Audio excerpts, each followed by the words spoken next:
turned out to be completely unreliable assholes.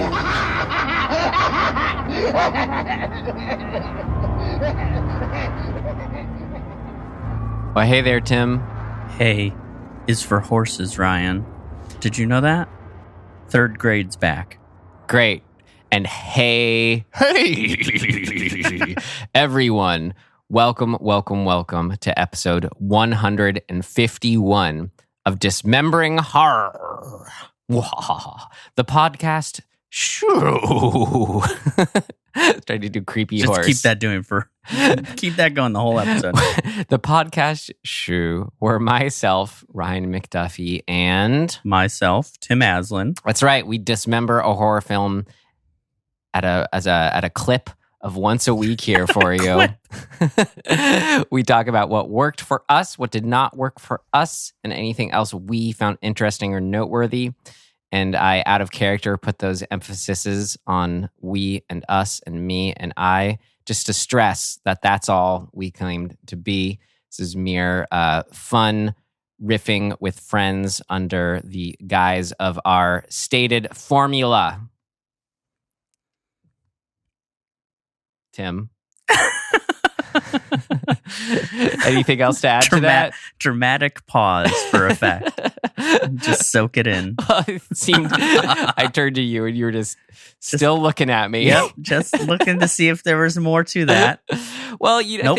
I think there should be more to it. It in general, setting it up, what it is, what we're doing here. We like to say we're on a quest for what we haven't seen, what has long since been seen for us. We find horror is just a genre which especially allows for delving and discussions into all that humanity has to offer.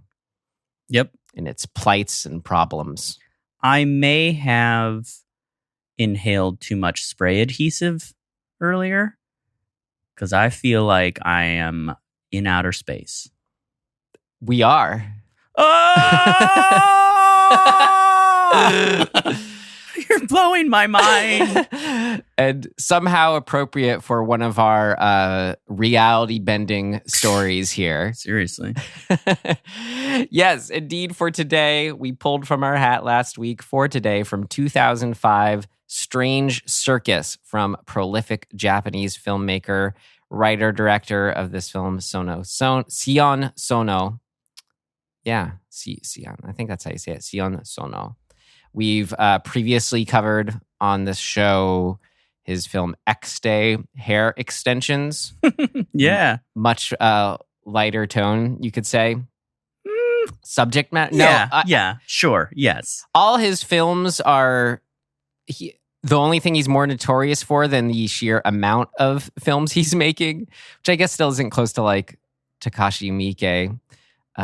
We also watched a film of recently. But his subject matter, he goes there, so to speak. Yeah.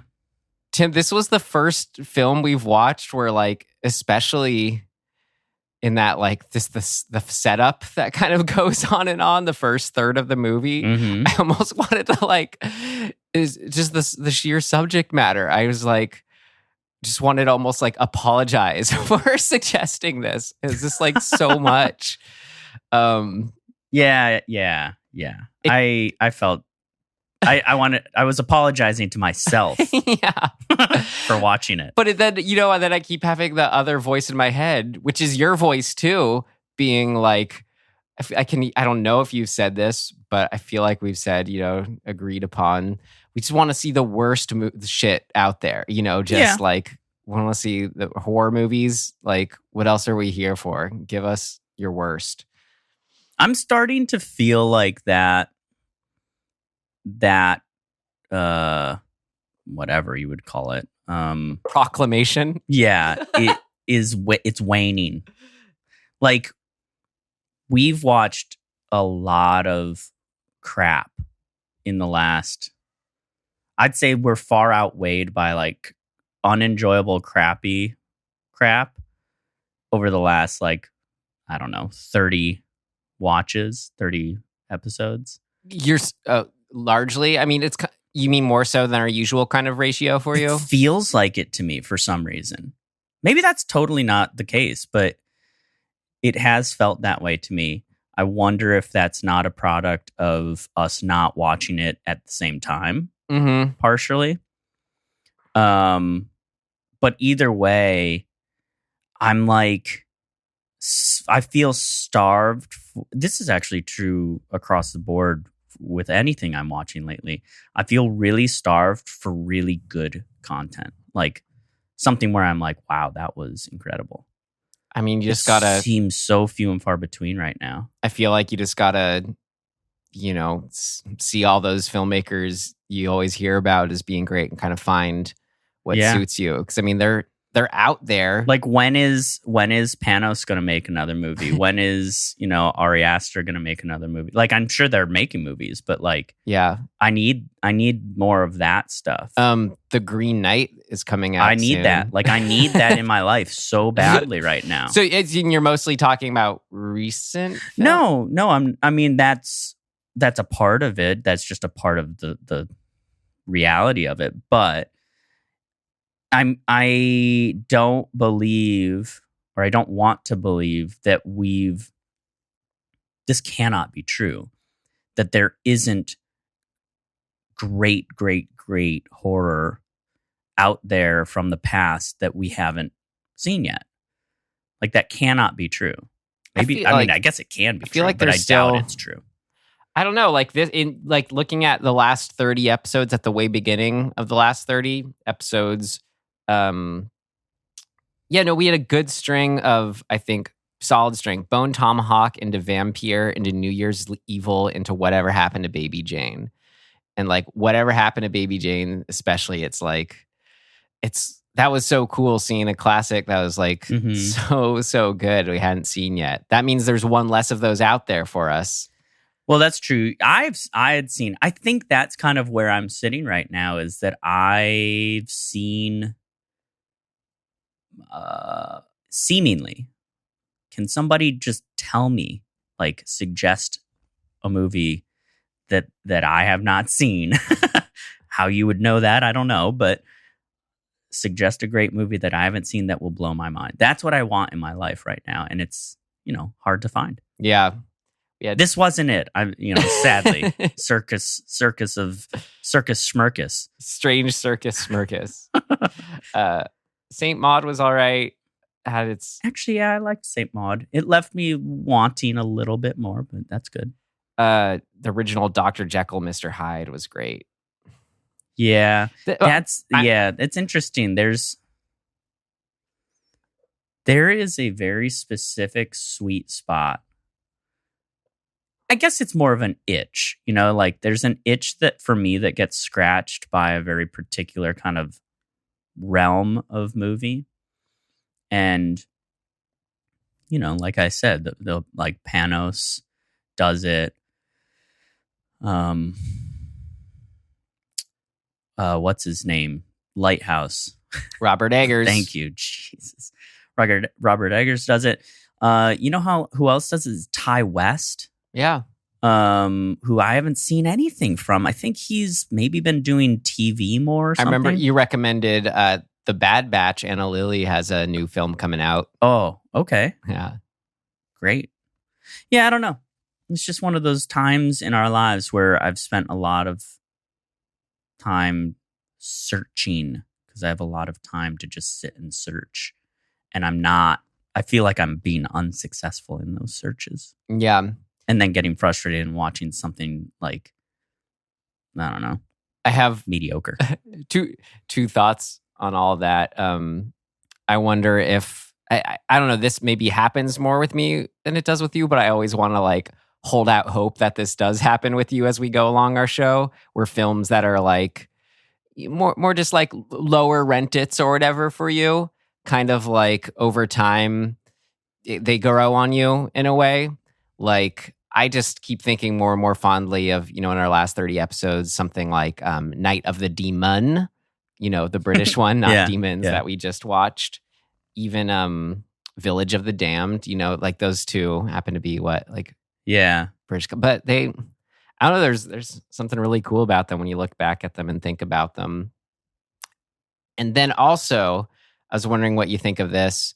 I was watching, Quentin Tarantino's kind of making the talk show rounds and stuff right now, promoting the novelization of Once Upon a Time in Hollywood. Mm-hmm. And this interviewer was kind of ragging on him. But Quentin, what's all this nonsense about one more film? You gotta, like, you're at the top of your game right now, and you're just 58 or whatever kind of thing. And like, come on, what are you doing? And, he had his usual, he's just kind of wavering rant or whatever. But the discussion kind of landed on too, how the interviewers was trying to encourage him, or what they kind of landed on.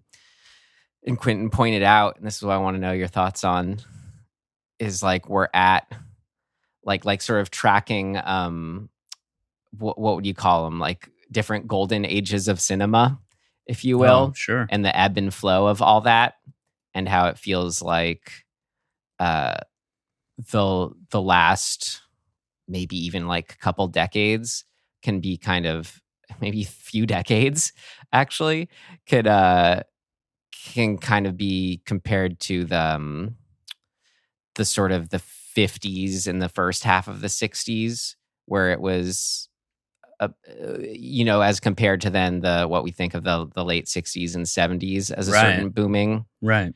And then the pre-code boom, like that late 30s, early 40s period, we look back at a lot. The Wizard of Oz's and all that.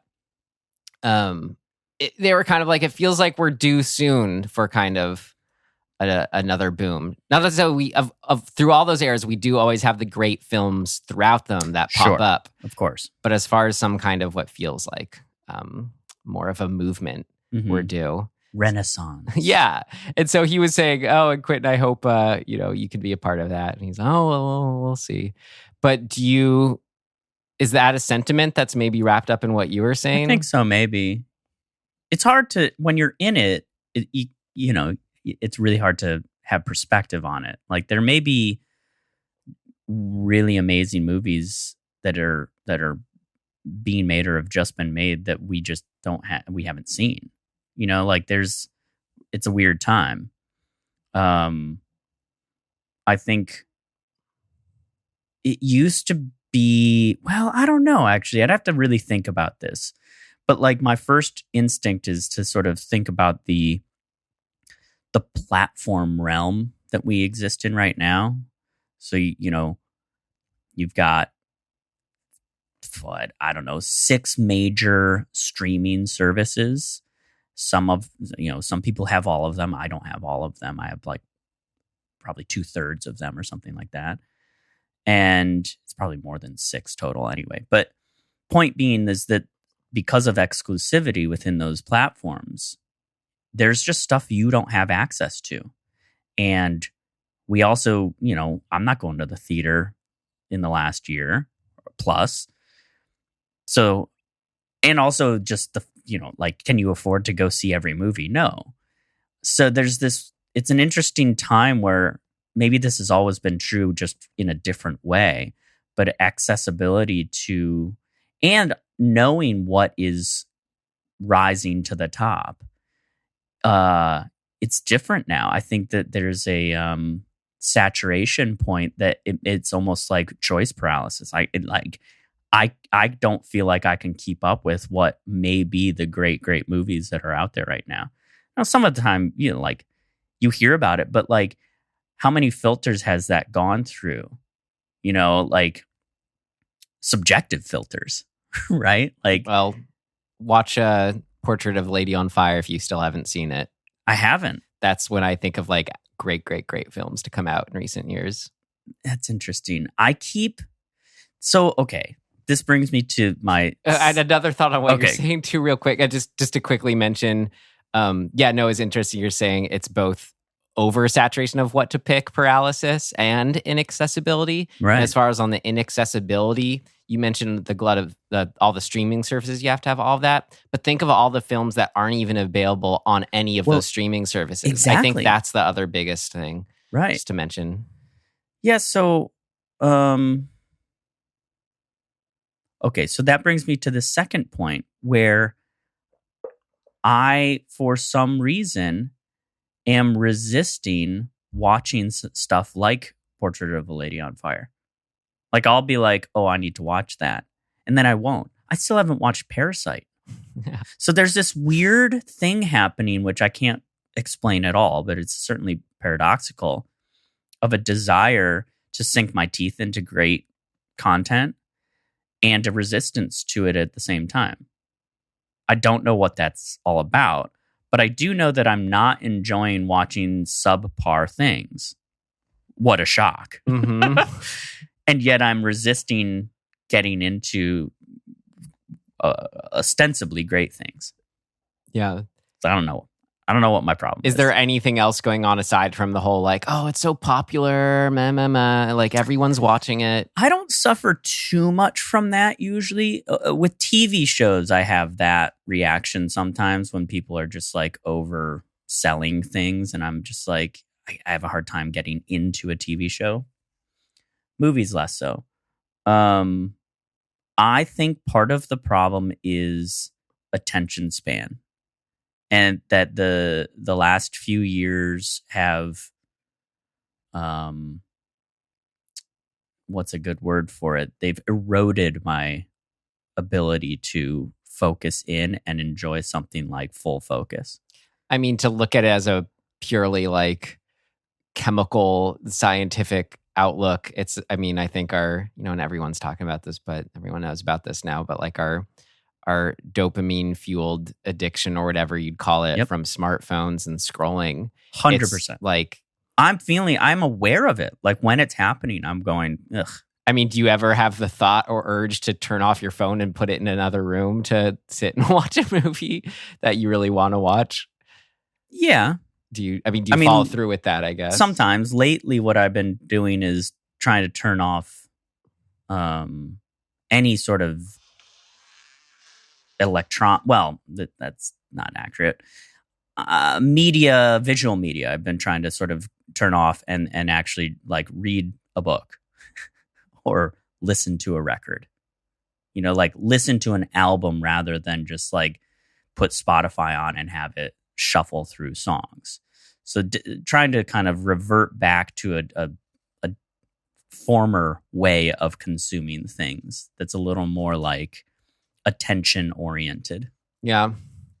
So, I mean, little things I think are helpful. Don't turn on your phone till a certain time in the morning, and also spend the early part of the day if you can out in nature or whatever like that. Yeah. That helps. Well, watch Parasite too. I know, right? Like, well, I mean, part of it is circumstantial. I know you're waiting for Britt to watch it, but it's all of these things. Yeah.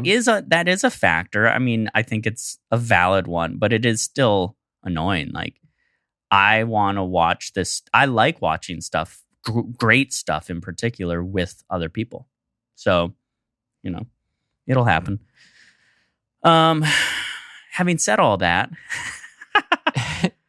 Circus Schmirkus was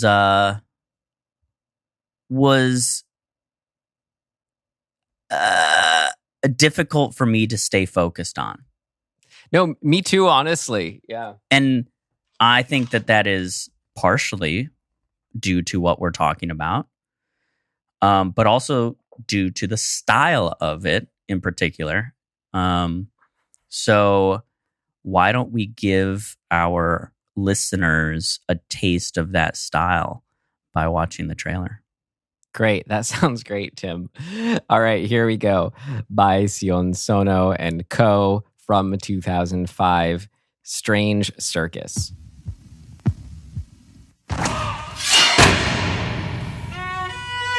皆さん、今日はようこそ我々のサーカスへ。さあ、あなたは本当に私にそっくり。いつかきっとこれもあなたに似合う日が来るわ。だって私の娘だからね。 Well, Tim, per our rating system, let's figure out what we would tell ourselves. Would we tell ourselves to avoid this film, stream it, rent it, or buy it? I think that this movie is actually I don't know. I'm so conflicted. It's actually quite man, I don't know how to put this. It's good and not good to me. I don't know why. I don't know what. I think it is.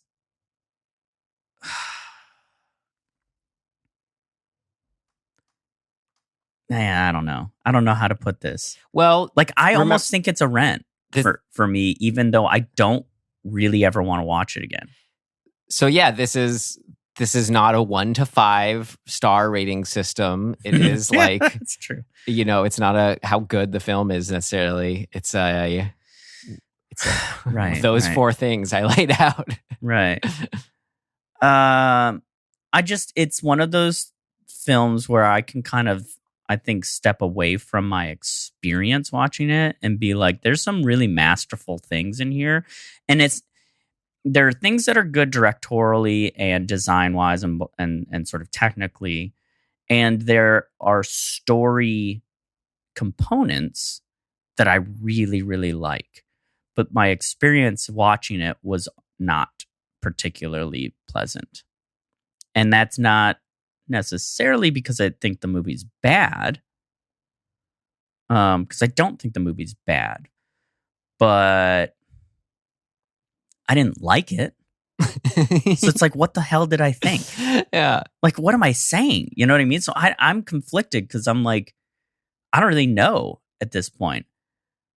I think in a different maybe mindset or headspace going in, I'd be fine and be like, yep, that's a rent. Yeah, I more or less can echo your statements, but can say the just on the sheer filmmaking that makes it a rent for me, and maybe it's something I appreciate a lot too. I don't know. That definitely puts it into a rent for me too. Just having seen a handful of his other films now, it's funny. I feel like half of them have been like this, where I'm like, all these elements are really strong and it does come together in the end. But if there's this whole like the biggest middle chunk, I just kind of get lost in a way that maybe if I was rewatching it, now that I know where it's going, it would actually work, Right. but I don't have an urge to watch it again just because it was a middle slog to get through. And then his other half of films, which I enjoyed more that I've seen so far, which was Exte and Suicide Club. Oh, what's the love? I was going to say Love Exposure is right. a class of its own. Sure. That's like a flat out masterpiece. It's like kicking from the first frames kind of thing and doesn't stop for 4 hours. It's incredible. But Suicide Club and Exte, they, as far as that problem I set up earlier of kind of a middle slog, they don't do that. They didn't do that for me as much. Because Himitsu and Guilty of Romance were the other two I'm talking about that were like this. But I mean, it was cool. I'm glad we watched Santa Sangre first. This filmed very Jodorowsky-esque with the circus motifs and just kind of the dream flow, I suppose, of the pacing. Which normally I would be really like fired up about. Yeah. But I had a hard time with it. Yeah. Which is, I don't know. It's I know why, actually, but we'll get into that. Stuff like that with the extreme subject matter. It's like you both want that and you don't. I don't know. Yeah. I'm going to give it a rent. Yes. Sorry. I'll just say I'd give it a rent also. Even though I really didn't like it. Yeah. I liked it. Yeah. But I didn't like it. Great. Well, let's break down now then what was going on in our summary here. It's pretty complicated, convoluted, but here we go. Well, I guess up front, I just want to say like all the just what the difficult subject matter could be. So like heads up and and just kind of not to undercut it as just putting it as part of the story, but rape, incest, pedophilia, and transphobia, which you could say, the as a result of the big five. Yeah. Like, Jesus Christ. Jeez.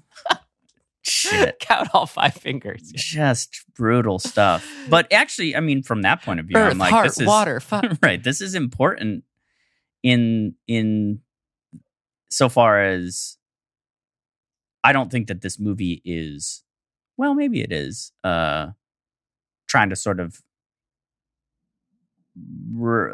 open a conversation about these things. I don't know if that's the intent in any way, but how would I know that?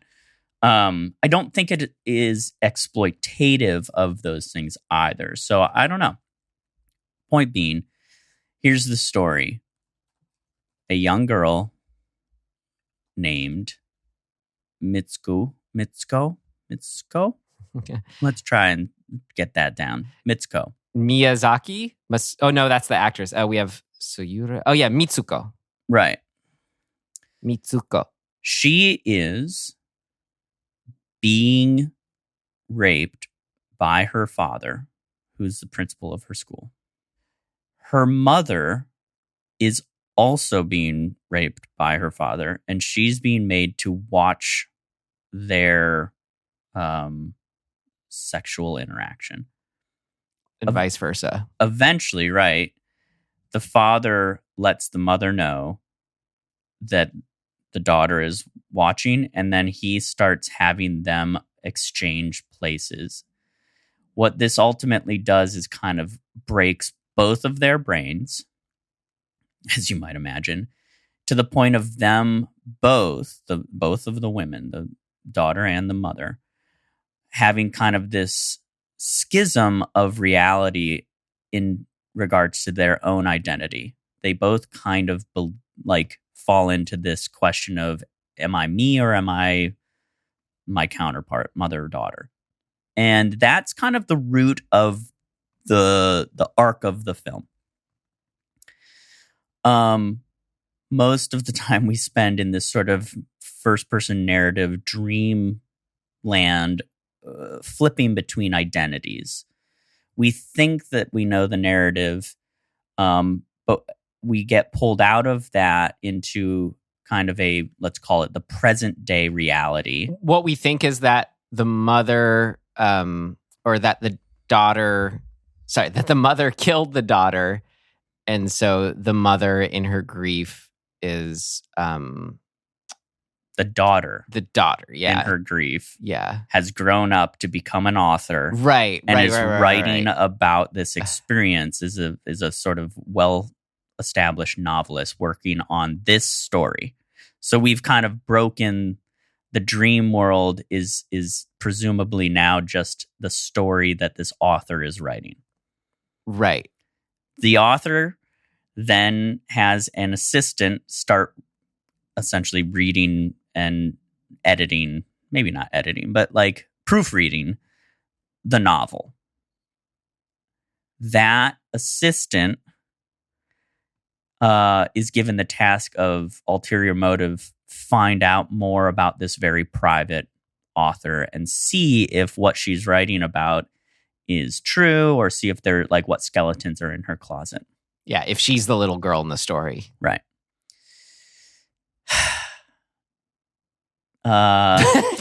God. Middle part. Ultimately, we find out that the author is not the daughter, but rather the mother.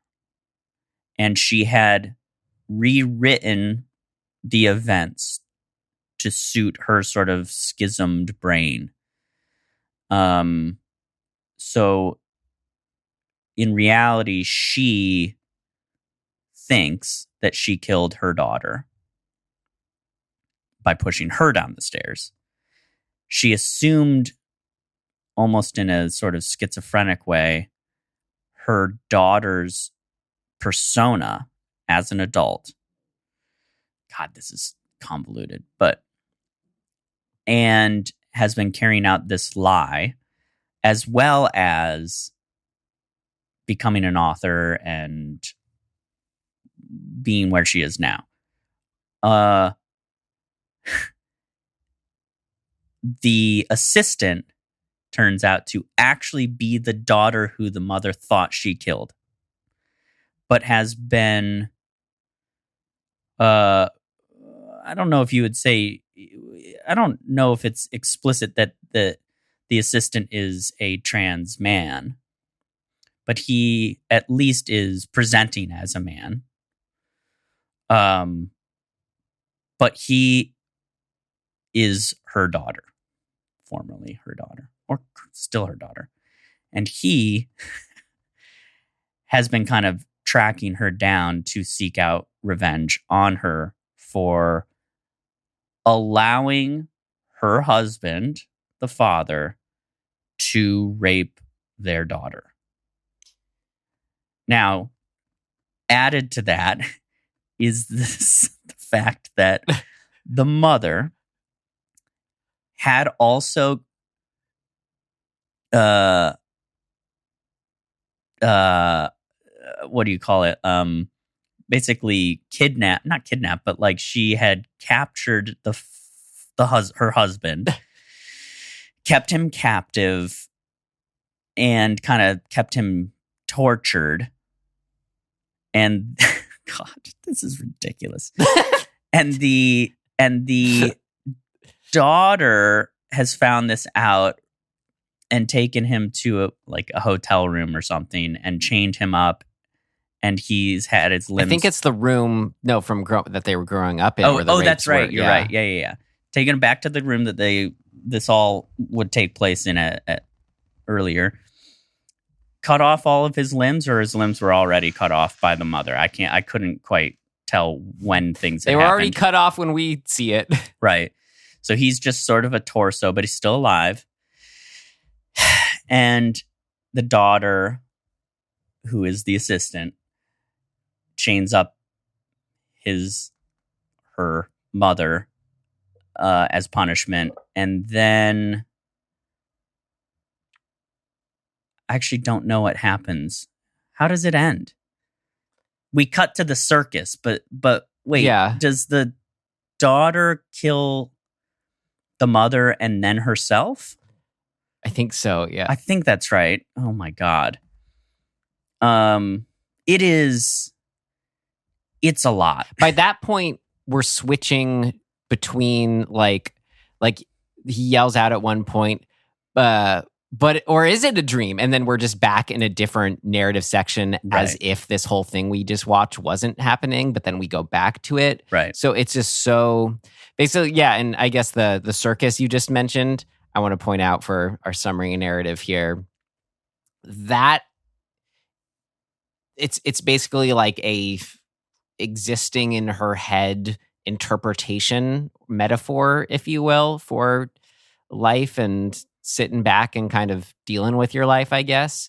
And for something that's so, not real and metaphorical, it is the most grounded perspective we have throughout the whole film. Like that is the reality, quote unquote, we keep going back to, which I thought was really interesting. So like everything else, we're never quite so sure exactly, but the perspective we do have is this like safety of a last performance of a circus before getting guillotined, which is kind of, we'll get more into that. Yeah, I mean, I guess that was a really long way around to say that the daughter who suffered abuse from her parents, primarily her dad raping her and her mom allowing it, gets revenge on her mom and her dad. Yeah, that's the baseline reality. We know that happens.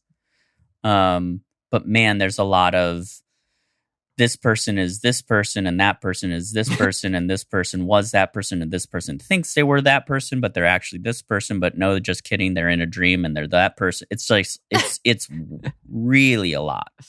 As you probably just gathered from our summary here. Yeah. That's tough. It's tough. I mean, having said all that, I followed it. Yeah. It's not like it wasn't clear.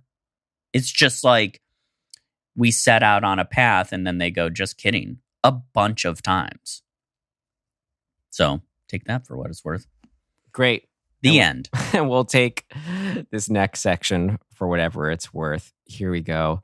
What worked? What worked? What worked for you? What worked for you? What worked for you? It worked like a charm. Smith. What worked? What worked for you?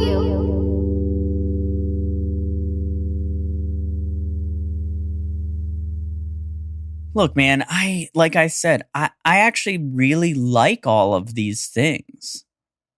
I like the dreamness. I like the constant like redirecting, because it's not misdirecting. I don't even think it's just we're redirecting to with new through new eyes, I guess. Yeah, it's interesting. They're twists, but they aren't presented as such. It's more as just an aside. Oh, but actually it was this, is the sort of feel when you're watching it. And like, there are issues with that, but I think just at its sort of in a basic level, like I like a story unfolding. Like I like new information happening and going, ooh, especially when it all does coalesce with meaning. It's the same feeling I had with Old Boy, where once you get to the sort of truth of really what is happening, it's cathartic. Or maybe a film we've watched here also, which this pulls plenty from or is really similar to this, Audition. Yeah, right. So that construct, I think, is really cool. The visual representation of a lot of the metaphors, I think, is really cool. Like the blood wall room. I don't even necessarily need to like define it to be like, I like that. Yeah, that was great. It just sort of on its very core, face of it, just evokes a like basic understanding of like the shit is fucked. Well, yeah, I mean, just to kind of, I guess, start overall here, but I'll tie it back to that. Like one thing is largely working is these difficult, tricky, don't go there often theme, subject matter, whatever you want to call it. It's done. This film has a sensibility in such a way where it feels like it's like difficult, but I can handle it. Like there's still this sort of like, whether it's the circus motif, the like idea that your whole life is in a guillotine, and then what you just said, the blood hallway. And I thought that was really significant too, that the father is the principal of the school. Yeah. Basically all this stuff adding up to this girl and the wife have no chance of escape. Like this father's domain, this reality of normalizing what he's doing or whatever is just, it's just extended everywhere. So you think of, these blood-covered halls. Yeah. His face on the TV for the morning announcements, just talking about the most important thing is family. Yeah, just like lording over the children. Right. And, and then in the other sequence of getting pushed down the blood hallways with his just, his angry, stern face there. I mean, I really think, if you can step away from the sort of the for lack of a better word, the insanity of the movie, what we're talking about is really sad and a reality that exists in our world, and essentially, to me, I think the strength of the movie is giving a representation of the damage to a person or person's brains that this type of abuse does. Well, it's and that, like, I felt sort of almost a comfort in that at its root, what we're seeing and all of this craziness, there's still these touchstones throughout of like, we're just seeing a person who has been messed up so badly by this abuse go through that. Just go through trying to just process it, just trying to survive. Well, everything we kind of laid out, we're seeing here, the circus, all that, and how you just described it, it makes me think like it's all a representation of a coping mechanism, and Right. we're experiencing that with them. Right. Yeah. And it's weird because there's like a safety in that does then allow us to view it, which is the coping mechanism. And then there's just the horror for what the actual situation is. Yeah. But it just kind of, I don't know, puts you in a place you can, by being in that coping mechanism, you can watch it in a film, you know? Right. Like imagine if it didn't have that circus stuff going on too. Yeah. It's really difficult. I mean, I like you said, the first maybe half hour or so, I just was like, I don't want to watch this. Like, I just don't want to be here. Yeah, I agree, but since this is still what worked, what did keep me though was being like, wow, this is the beginning of the movie. This is I know. set up. I thought the exact same thing. I was like, God Yeah. damn, where are we gonna go? Exactly. I'm like, this is going somewhere. Just one little other thought I had for the I thought the guillotine motif was really interesting. That, you know, that's how the movie starts, I think, with that quote about like Yeah. being like you're on a guillotine and just It's thinking the trap and life is a trap. There's this whole sort of through line of that. yeah, and the circus is maybe life is circus as life, ending with a guillotine, you know, is just a performance. So just that idea there that, you know, we're all going to die kind of thing. That's, you know, what it's getting at. But then what this is sort of exploring or saying that's interesting is like maybe if life's an exercise in either accepting that or just not thinking about it or whatever, this is all a story of she's only, you know, stuck in that 12-year-old state of knowing she's in a guillotine, never actually being able to live a life, so to speak, you know, being stuck in that that trauma of, you know, you say we I don't know, I won't say it's trauma, but it's that we all are gonna die dilemma, you know, that to be stuck with in a kid mortality, having to wrestle with because of, you know, her father's doings. It's a lot. Well, But- but the problem is that that's not actually what's going on. That's what's presented. The actual 12-year-old girl is the only person who self-actualizes in this movie. She grows up right. to become the assistant and seek out revenge and exact it. Right. But I know that's, But you the could say movie is it's- really tough. but The it's- mom becomes the 12-year-old in her mind, and then she gets stuck in that 12-year-old self. But you could say, even though It's- I won't know if that's so tough. much actualizing as he's just still playing a part in the father's stories and repercussions and worlds. That's true. Yeah. You know, he didn't go off and No, start you're a new right. life You're right. in New You're York or whatever. Like, He at least is able to exact, or she is able to exact their revenge. Tragically. yeah. Man, this stuff is tough. Like, these types of stories where it's just so, it just feels so futile, right? It's tragic. Again, it's stuck in a guillotine. Yeah, it's. I felt kind of the same way, even though this is a very different movie. There are kind of thematic similarities in Fight Club, because we're kind of presented with one reality and we're seeing the world through this character's the unreliable narrator kind of character sense, and then that all gets flipped and we go, oh, here's what's actually happening. This person was that person and that person was this person. So there's kind of a similar thing. But I my point is I left that movie feeling just really like despair of like, what's the point? Like we're all just, I don't know. It's a hopeless plight of life. Well, kinda that's why thing. we give ourselves clowns and Mhm. trapeze acts. That's what life is, right?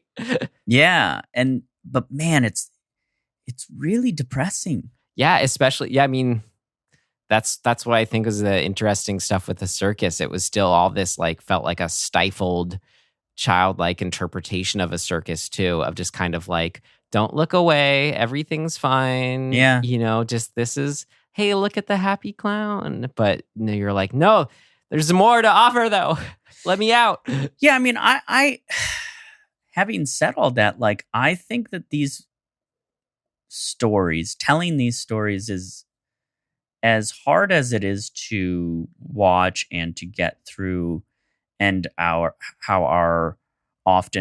we leave going, I wish I didn't have to do that. I kind of think that's like, in a way, a really important thing in life. Like, we see so many issues arise in the world because people don't want to look at the shitty reality of things. They want to ignore it or gloss over it or just sweep it under the rug kind of stuff. And these types of movies really are kind of being like, grab your face, put the pincer things in your eyelids, open them up, and like force you to watch. And I think it's important. And I don't know exactly why. Because, like, is it important? I don't know. But, like, part of me thinks that it's important. It's grounding in a way. It's like these are just the reality is unavoidable, you know? You know what it is? You're right. That's exactly right. It's the same. It's just a closer to the truth, I guess, depiction of horror. And that's right. We've talked about this before. Why we like horror, why we watch horror, because it's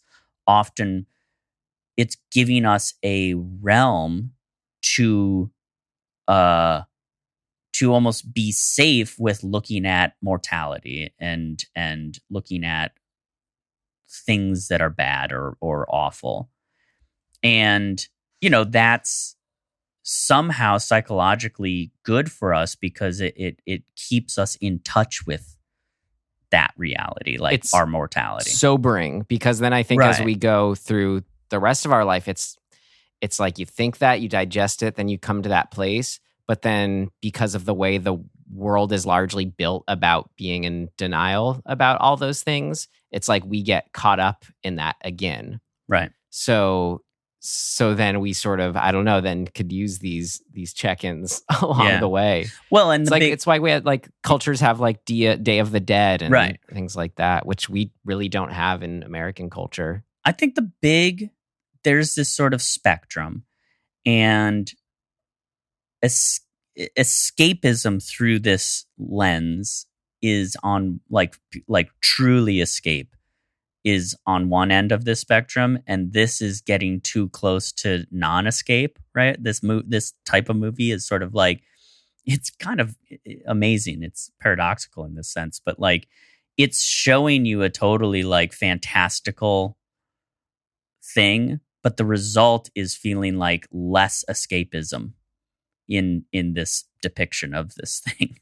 Yeah. Whereas like you could watch, I don't know what a really good example is, but like even Freddy Krueger is like a super fantastical, but feels so escapism removed that like I don't leave that movie going, wow, the weight of the reality of the shittiness of human beings is just weighing on me.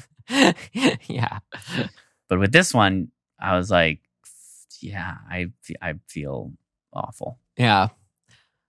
Like watching any like heavy hitting documentary expose on something, but that's good. That is not what didn't work. That's actually what worked. Like is I think why this movie is important. These types of movies, we could, you know, go back and forth of the merits or the success of this particular attempt at that stuff.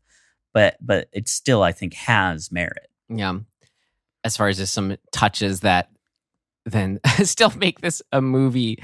There's something about the cello case and just that idea or whatever you'd call it. Your turn in the cello case. And then it all coming back with putting the limbless father in the cello case too. With the hole sticking out of it. I don't know. It's really interesting imagery or just an idea that, because rather than just being pure rape, assault, all that, it's the specificity of get inside the cello case. Yeah, it does a bunch of things, and I just think it's just smart design in a way, or smart sort of metaphor design. Like, the shape of a cello case is very almost human, limbless human. It's got a neck, it's got a head, it's got curves, right? It's got shoulders and hips. So it's got this sort of weird persona or human shape to it. But it's also a case that holds something. And that something is a instrument that to be played. You know, like there's kind of, you can just kind of keep rolling down the hill of metaphors with this particular thing. I don't know if that was super like thought out, but it just is what it is. And I think that's really amazing.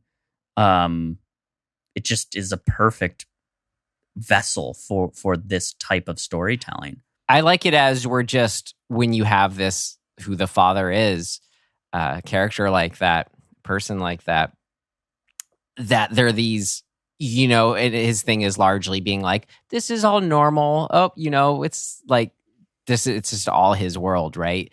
So there's something about just having additional little details that he's normalizing that just, I don't know, heightens that or just or illustrates that.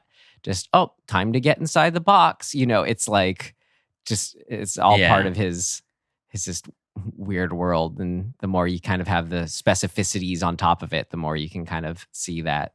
Yeah, it's really hard for me to even like begin to talk about his character because it's impossible for me to even articulate like the deplorableness of this type of person, and they exist in the real world, and that's super upsetting to me. Like, I don't even like thinking about it, but you have to. Yeah. And like, it's a really hard thing to, I don't know. I mean, I've written a story that has to do with incest as well, and like, it's super difficult to figure out like what is appropriate to say or to depict, and like, and I often think, why am I even working on this story, right? Like, what am I like? What's the point? Like, it just sucks. You know, it's so like, back to the previous point. It's like, I think there is merit in it to get it out there and to say this exists and to sort of show the true horrors of humanity. But I almost just don't want to do it. Like, so I just fucking, for lack of a better term, I just fucking despise this guy, this character. Well, that's what I kept feeling, exactly what you say. It's and like, I want to like turn it off. Yeah. But then I kept remembering, oh, people like this are real. So it's allowing for some sort of like, I don't know, at the same time, can't look away. Yeah. But I didn't know. You know, yeah, I don't know. It's really, he's the worst. I don't know. There's nothing else to sort of frame it as. He's just the worst. And he's like a representation of all of the worst things that a human can be. And I'll say it again, I think important and helpful that he's the principal too. He's the Lord of the Kingdom fully. There's pretty no typical, escape. right? Like in our real world, we see this fairly often. Yeah, the men at the top of the whatever. Well, some filmmaking things I just wanted to point out that I enjoy. And this is something Sion Sono does. And actually, I've been watching some Wong Kar-wai movies. He does this too. Actually, another Asian filmmaker. I'm covering the gamut here. The Korean filmmaker I've been watching tons of films of, Hong Sang-soo. They all do this thing that I love in this movie too, of like repeated usage of the same songs or music pieces. A lot of the times, famous classical pieces. Yeah. I'm finding that recently like really fascinating how it works basically at all, where doesn't get tiring. It only sounds, you get into it the more you hear it in a way. Mm. It's how it just sort of paints a whole, like, just something over it. I don't know. I'm just currently fascinated by that, and it is a technique that absolutely works for me. And the fact that it like is working better, or maybe just different in a way than a traditional score. Yeah. That is, and that really fascinating. Well, it's so clear. It's very deliberate, right? Like it's for effect, and it's doing it. Maybe it's because those pieces, they just are they're famous and recognizable because they are just good and powerful and have a feeling to them. So it's like, just put it on there. Well, and it's presenting a irony throughout the movie a lot, right? Like our brains here, in particular, these sort of like, they're I think the main one that's used in here, which I don't remember what the piece is, but it's a romance song, and putting that up against this subject matter is pretty fucking dark. But they're also operatic and dramatic. So I feel like at the same time, it's not ironic in the sense that, well, what else can sort of carry that weight? Almost as if we were to try to compose a score, it wouldn't be able to have the same impact as these, just already heavy hitters we have in our library of music here in our world. Yeah. Yeah. It's a lot. There's a really good moment in this. I think it may happen twice, where one of the characters in this scene, it's the author who thinks she's the daughter but ends up being the mother. Just for clarification.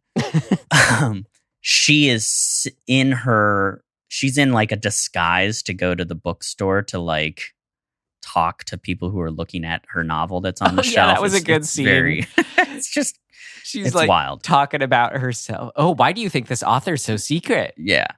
But she goes in singing a song, and then the actual movie score takes over the song and continues the refrain of the song that she's singing. Oh yeah, I loved that song throughout. It was like a puppy with no name. Yeah, like I meet, and then the next one thing was like a puppy. The puppy eats a person, or is weird stuff. Yep, and it happens 2 or 3 times, I think. Yeah, really interesting. But I like that device. I like it when the a character is singing a thing or whistling a thing, and then the score takes it over. Mm-hmm. They do, like, Die Hard 3 does it, like, or actually Die Hard 1 does it too. I think it's in Die Hard 1, it's Ode to Joy, maybe? I don't remember. Anyway, but I think that's just a fun and very cool and very effective technique that was something in all of the craziness of what was going on. I was like, I feel like I'm in good hands at this point in the movie, even though I was like, what am I watching? So, that's nice. Right. Something I do, notice similar to his other films that works for me in a way is we never are really given a chance to catch our breath. And I think that works. No kidding. Yeah. The last little thing I had, I just like the detail of her, I guess, old Mitsuko, whatever you call it, mom / Mitsuko, the way she eats with her hands and just kind of like shoves food into her mouth. It's just, I think, it's effective. A good detail just to show this person is not a part of the rest of the world. Very tragically. Yeah. All of the damage, I think actually this is kind of how I walked away from it. This is, to me, I'm watching the damage that's been done by the worst type of person doing the worst type of thing to another human being. It's just damage. It's just damage across the board. And like, the movie's really good at showing like depictions of the damage or the results of the damage and how the damage manifests itself. And I think that's commendable in a way of like to be able to show that in kind of through the entire spectrum of things. It's shown metaphorically, it's shown thematically, it's shown quite literally. It's shown like through behavior. It's shown psychologically. It's quite complex, and I think that's a success of the film. Indeed, agreed. Would you be ready to move on to our next Yes. section? All right, here we go. What did not work? It's not ready yet. Seems to work okay.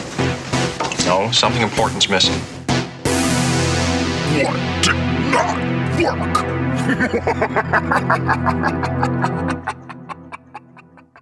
I mean, I didn't have anything aside from what we said up front, where it's just possibly because of a first viewing, the middle chunk can just kind of feel like a slog I was tuning out of. It could also be the dopamine thing that we talked about at the way end of the episode. Like, I don't know. I feel like I might like it better a second time, but I don't want to watch it again anytime soon. Yeah. So I there's one big thing, I guess, one big just construct, I guess it would be, that this film employs that I think I just personally don't like. And that is the constant, almost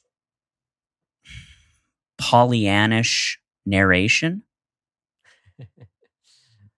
I don't know. It's maybe Pollyannish is the wrong term, but it's borderline that. It's sort of disconnected.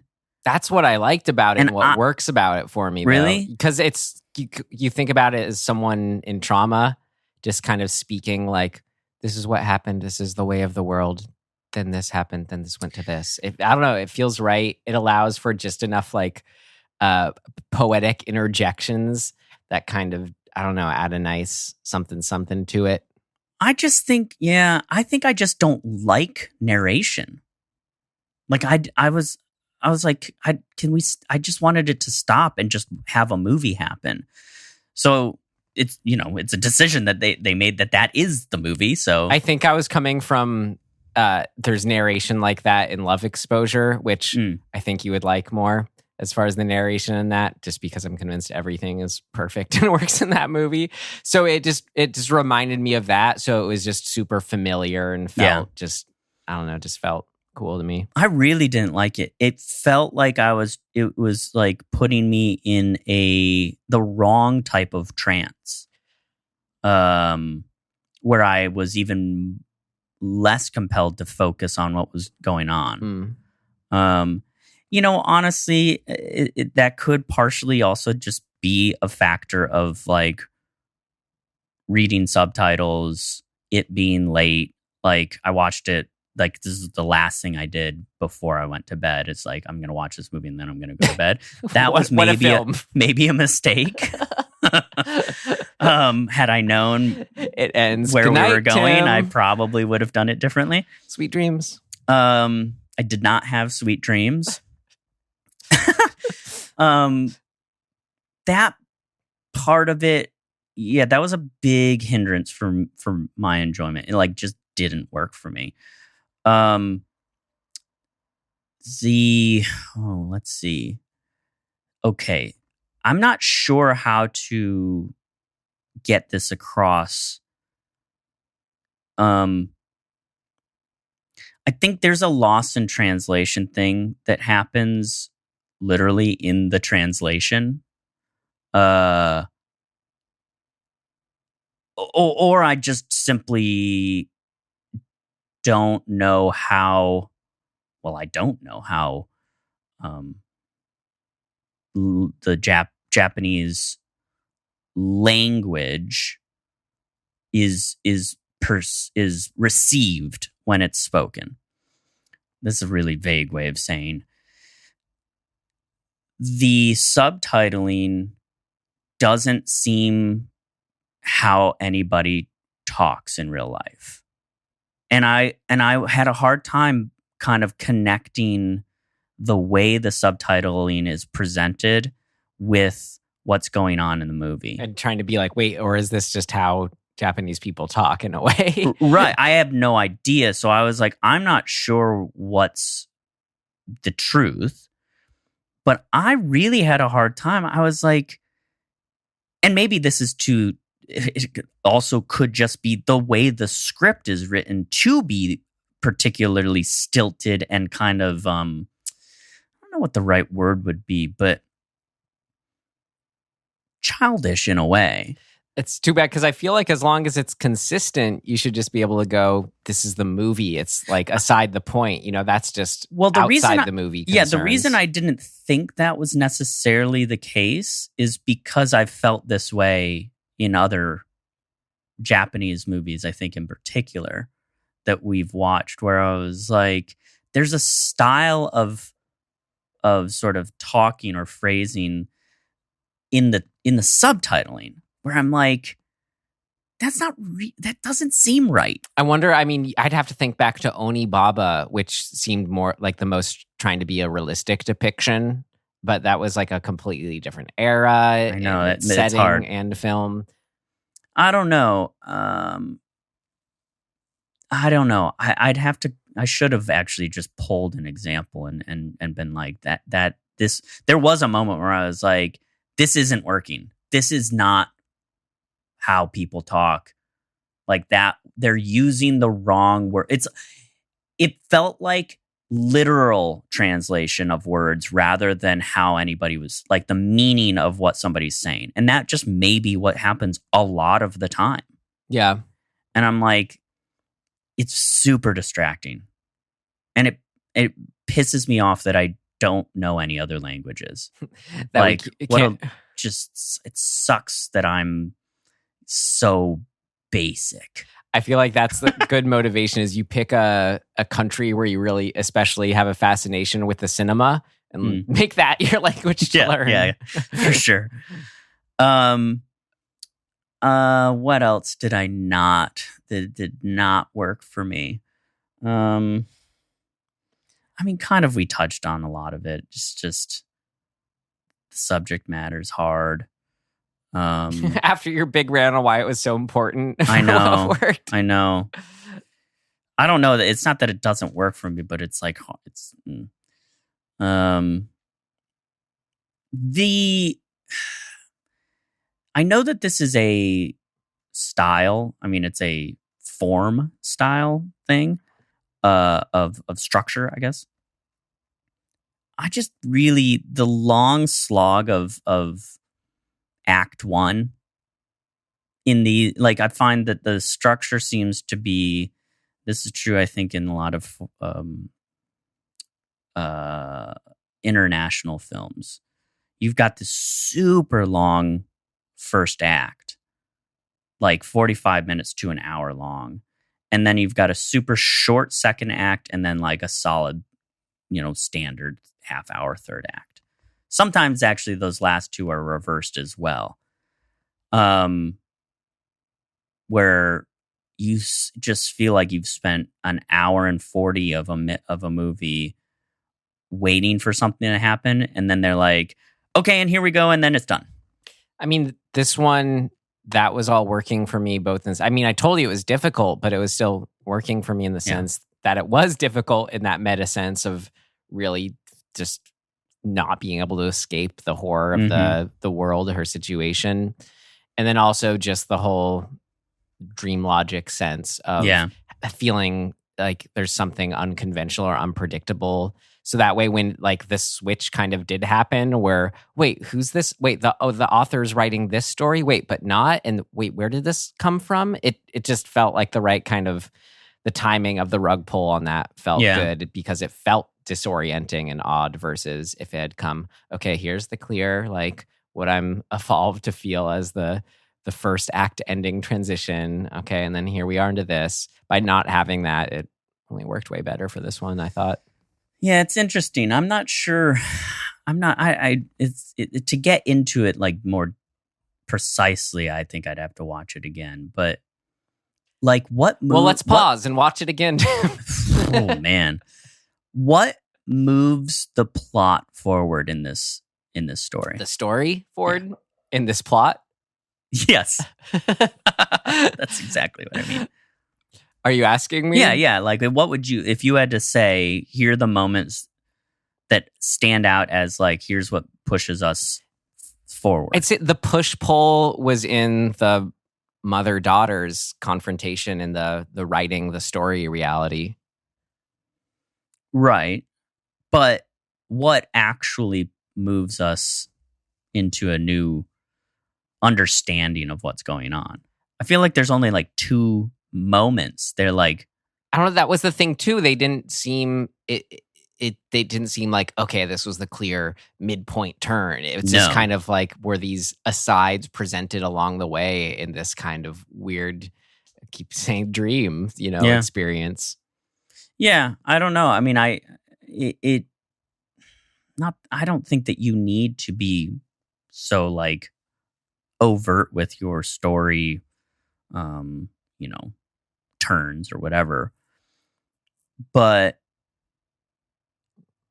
I felt like we spent all this time kind of dancing around this dream, and then suddenly the assistant is like, okay, here we go. And then the movie's over. Mm-hmm. And there's just something about, I mean, I guess they give you a couple clues. They have that like sort of AA type meeting thing for people who have I think it was kind of for body modifications. Exactly, yeah. So that's a clue. I think I needed more grounded clues that we were going somewhere for me to like really enjoy it. Maybe that's what it is, because I like the mystery and I like that we're like trying to kind of follow along, but I needed just a little, maybe just for my personal taste, needed a little more grounded something. So I don't know. Other than that, right? Which I wouldn't be surprised if they were there. And just that's right. They might be there. Just clear on a different viewing. Yeah. That's it. All right. I don't know. Then with that, we can move on to our next section. Things of note. Things of note! This should be interesting.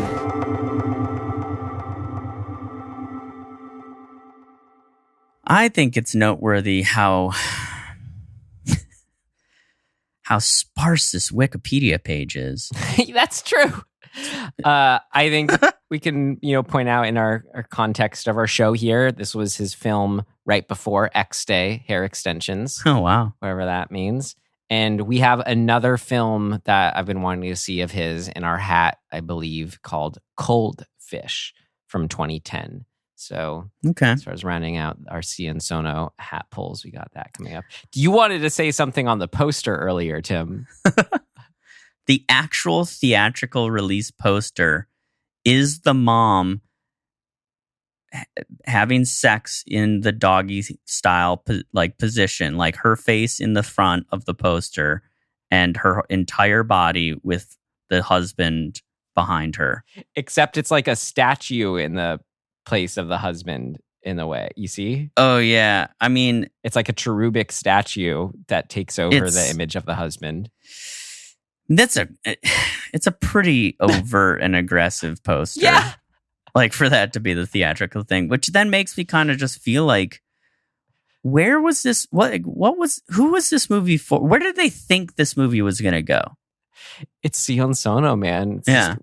He's like a weird, people know what they're getting at this point. Like it's just going to be, this is just for this very niche art house kind of like, it's never going to be wide release. It's never going to be, like it's not for that, I guess. I mean, I think that's an interesting discussion of like intention when you're making a movie, but I think big conversation. I don't know. I think you see him playing with genre in such a way where because of the ending, you get at, this is horror, like and the blood walls, all that stuff. The mention of Clive Barker. Yeah, all that stuff mixed with the Jodorowsky-ness of it. I don't know. It's you can see what it is. I can see what it is. But when you see that, imagine being a Japanese person, you see that in your megaplex and go, "Oh yeah, let's go see that, honey." Probably not. I like this review. I don't like it, but I think it's amusing. So there's this in the Wikipedia. It says reception. There's one line. Russell Edwards of Variety wrote that the film, quote, shocks, provokes, but ultimately bores with its tasteless indulgences, and that it will be most at home at midnight fest sidebars or anywhere else where a trash aesthetic is embraced. I don't think I agree with that, but that's a pretty harsh point of view. Trash aesthetic. Yeah. What does that mean? The poster, I guess.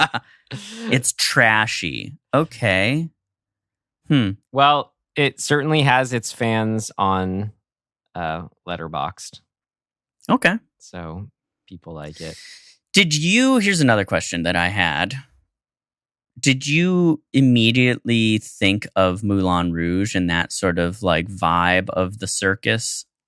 No, but just because Moulin Rouge I've just seen once and it was 15 years ago. Yeah. Because it had come out, I think Moulin Rouge was maybe like in 2000-ish. Well, I had a question for you, Tim. Or 99.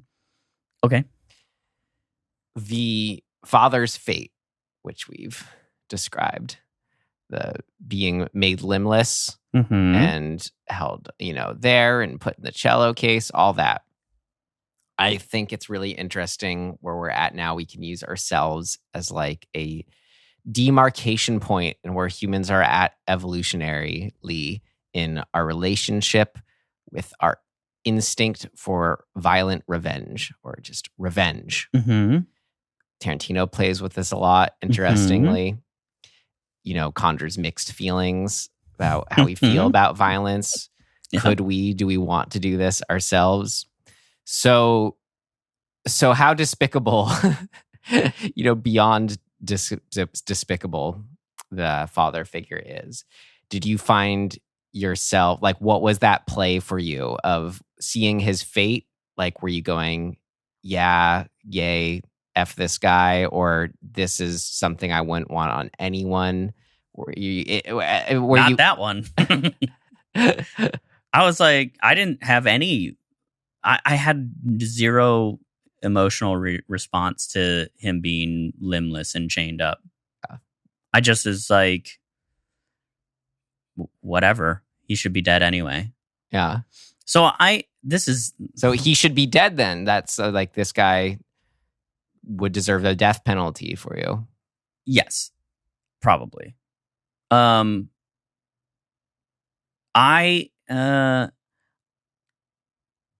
don't.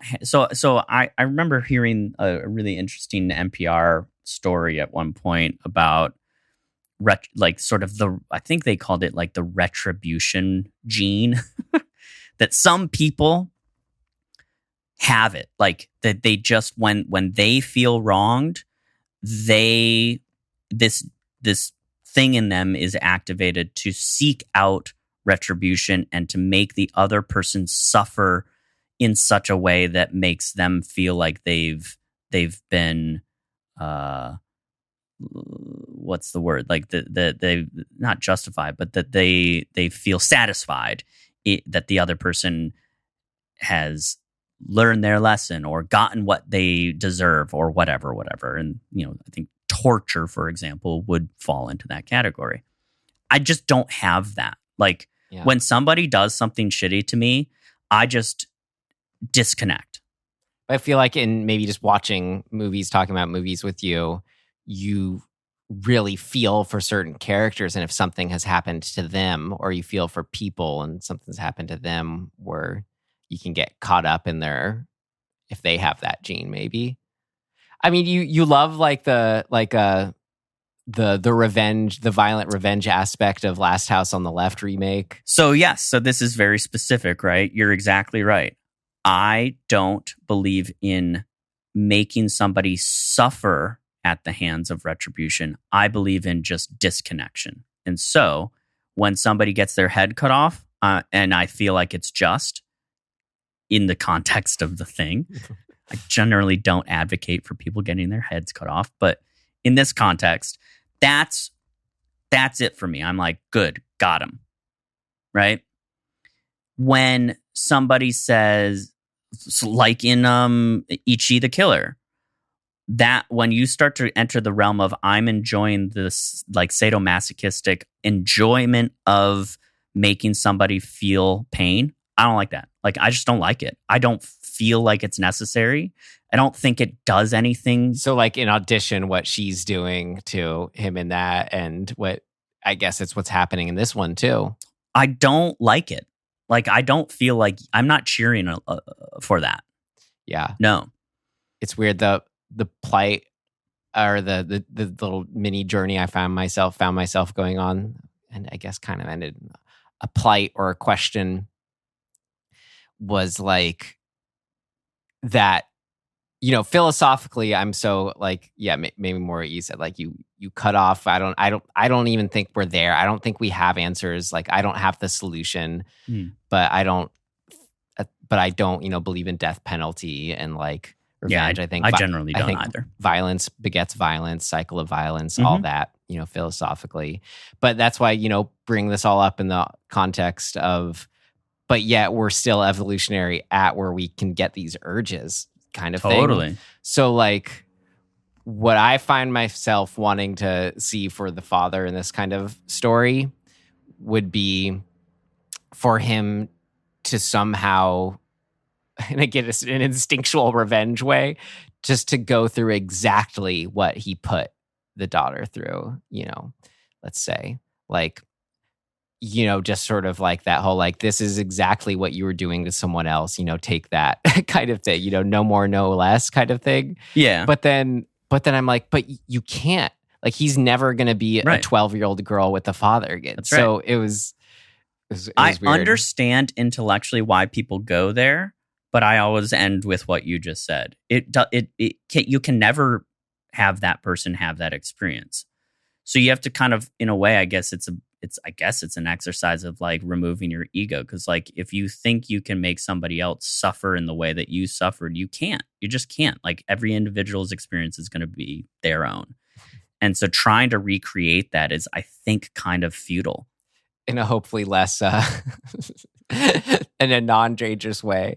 Yeah. When I'm talking about the instinct, if my cat here like walks up to me and just like puts his hand on my face, and I'm like, what are you doing? I'll like put my hand on his face and he'll go like, what are you doing? I'm like, see, yeah, it's like, but that's so different. stupid. That's different because it's just based in, it's kind of based in just mirroring.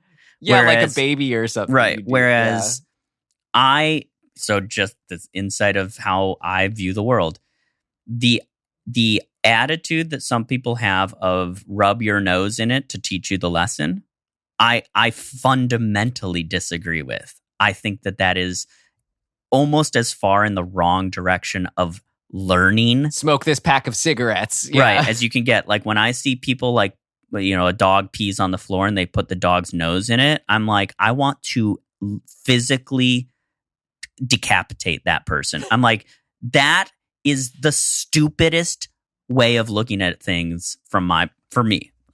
I, you know, whatever. Subjectively. No, we know, I think animals, pets, and humans alike, we are way more receptible to a positive reinforcement. Yeah. And I mean, you just think, I feel like maybe, you know, you tell your stories, or just, I don't know, you hear stories a lot. People say, I broke this one rule of my parents once. Or yeah, I heard a friend, you know, saying stole money from my parents, you know, coin jar or whatever it was, Sure. kind of thing.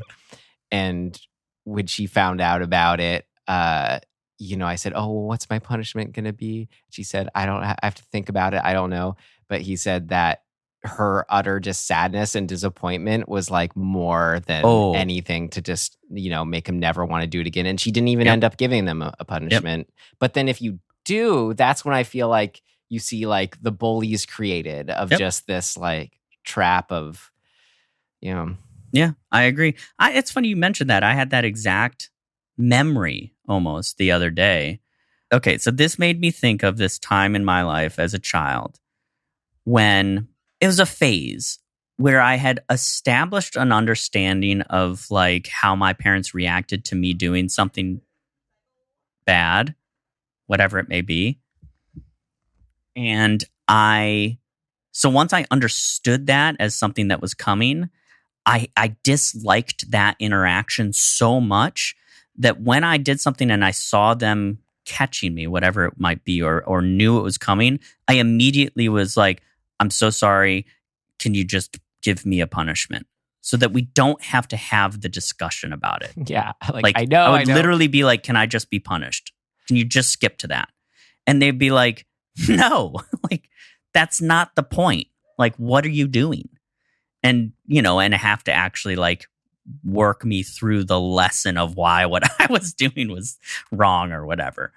But like, what was my whole point of bringing this up? Oh, you had mentioned the same thing, right? Like the same sort of idea. It's way worse, in my experience, to see your parents disappointed and that sort of the sadness that comes over them, or just like the look of like, and I'm like, oh God, I just want never to feel that. I'm just trying to tie this all back now to our film. I know. We started with revenge. Well, I think what it is that revenge and just punishment and just sort of hard force reactive, like good, bad, like consequence in a sort of non intellectual realm. It never works.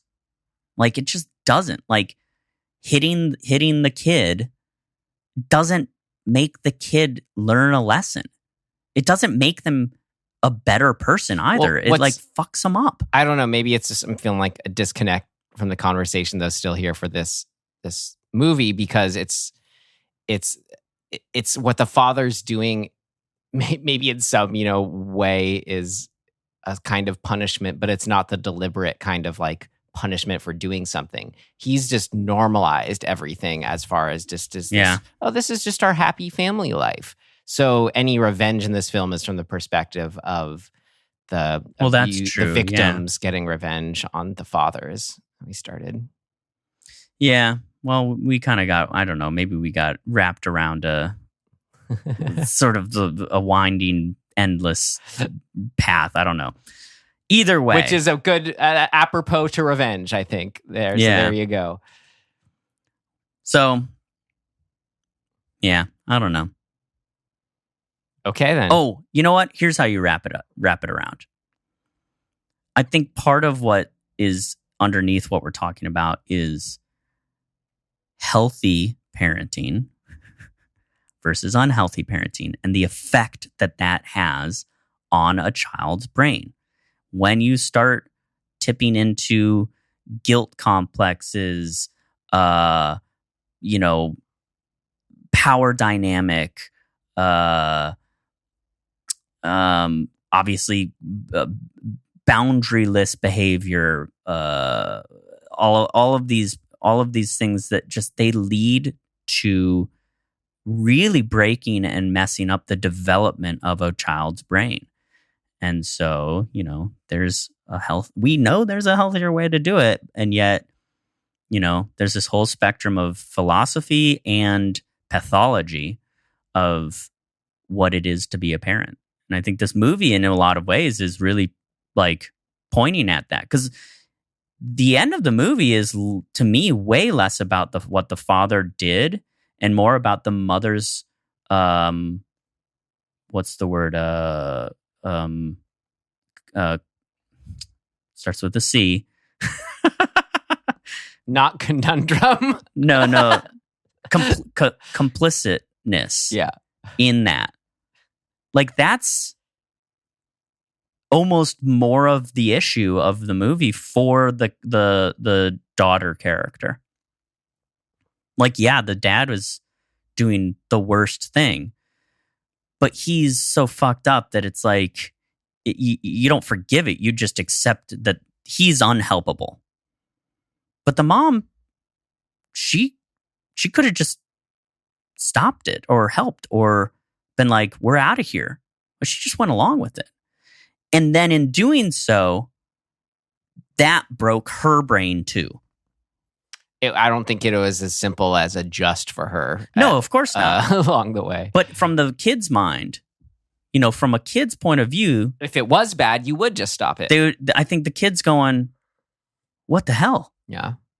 Like, you're the adult here and you're just going along. Right. No, as to say, so that means then that immediately continues to normalize it for the kid. Yeah. Yeah.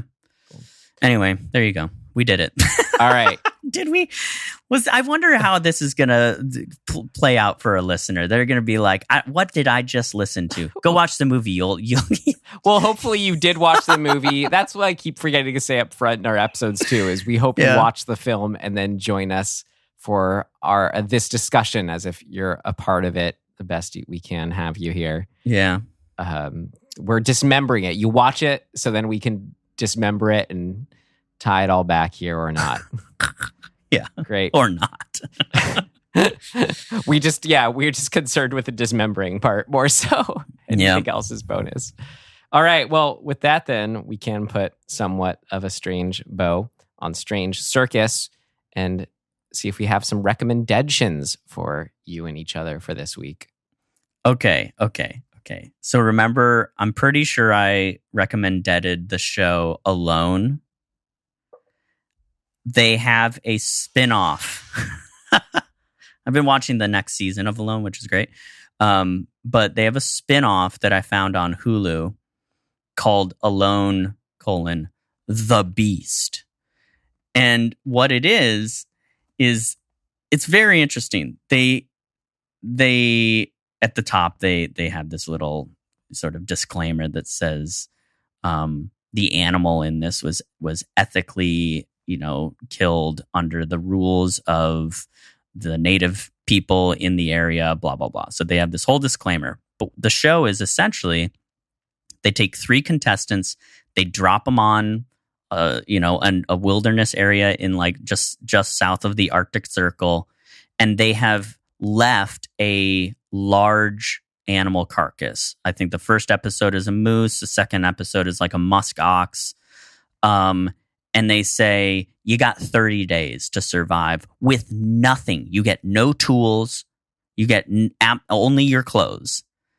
And you have to go, obviously your first order of business is to go find the carcass and harvest it for yourself with whatever you can find. So they run they get a flare sent up from where the animal carcass is, and they have to go toward the where they saw the flare, find the carcass, harvest it, like actually figure out how to take what they can before predators or the meat itself goes bad.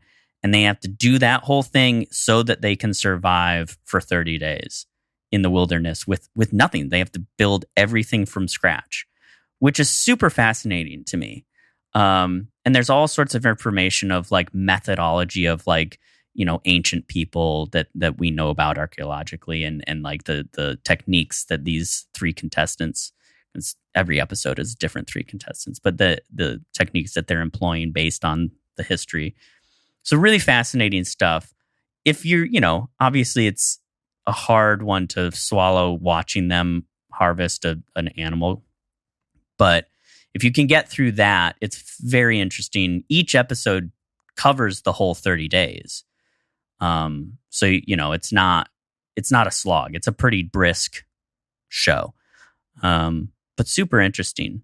It's fascinating to me to see this methodology of how people lived on this planet pre anything, for hundreds of thousands of years, right? Like, us humans, the version of us that exists, like our brain, our essential shape and size hasn't changed for 300,000 years approximately. So 300,000 years ago, there were just us, you and me, same exact brain, roaming around doing our thing. Yep. And this show is essentially, with some caveats, obviously, but essentially being like, good luck.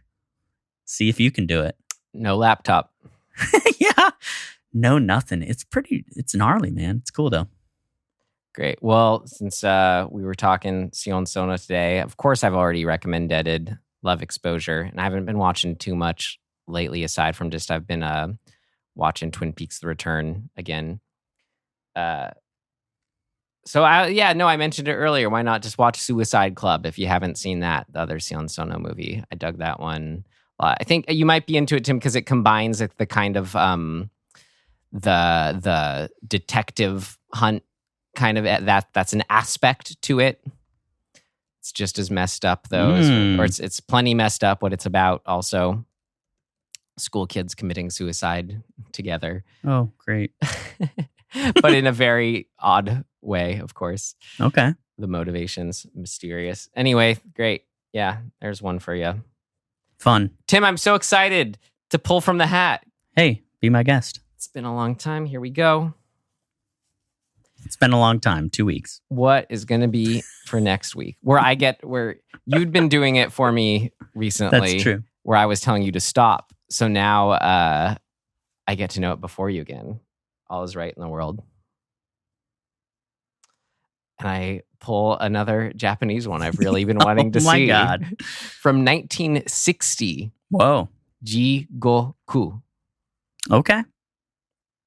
Great. I've really been wanting to see this one. Far out. Exactly. All right.